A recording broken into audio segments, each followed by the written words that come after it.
150 millions de doses de vaccins contre le Covid-19 sont nécessaires par mois en moyenne pour que l'Afrique puisse vacciner 70% de sa population d'ici septembre 2022, selon le Bureau régional de l'Organisation mondiale de la santé pour l'Afrique.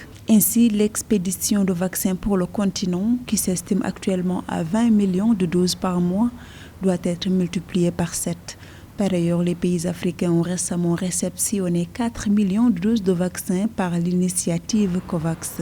Lors du sommet mondial sur le Covid-19 tenu à New York, Washington a promis de partager 500 millions de vaccins anti-Covid-19 supplémentaires avec les pays à faible revenu au cours de l'année prochaine.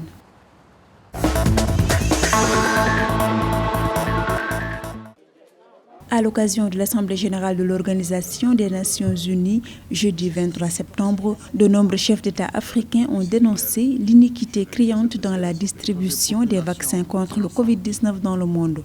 Actuellement, seulement 4,06% de la population en Afrique a été entièrement vaccinée contre le Covid-19, indiquent les statistiques du Centre africain de contrôle et de prévention des maladies. Des troisièmes doses ont été administrées dans certains pays, alors que dans d'autres, comme en Afrique, la grande majorité de la population n'a même pas reçu la première dose. Ces gouvernants qualifient cela de disparité vaccinale.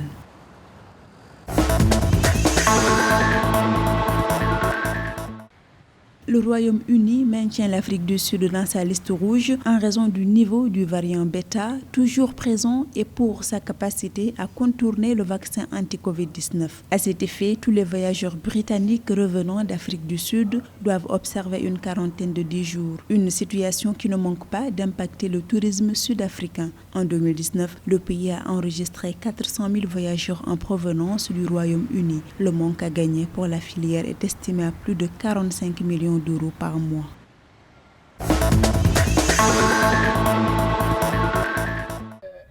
Lors d'une conférence de presse tenue ce 23 septembre, Jean-Pierre Fabre, ex-chef de file de l'opposition togolaise, a critiqué la stratégie vaccinale du gouvernement et la riposte nationale contre la pandémie du coronavirus au Togo. Son parti, l'Alliance nationale pour le changement, a fait remarquer que la question du Covid-19, depuis les commandes des premiers respirateurs jusqu'à celle des vaccins, en passant par les bavures policières mortelles, a été mal gérée à travers le pays. Il dénonce un manque de rigueur dans le suivi de la riposte nationale et accuse de corruption l'élite togolaise. Ainsi, les libertés fondamentales des citoyens n'ont pas été respectées selon ce parti.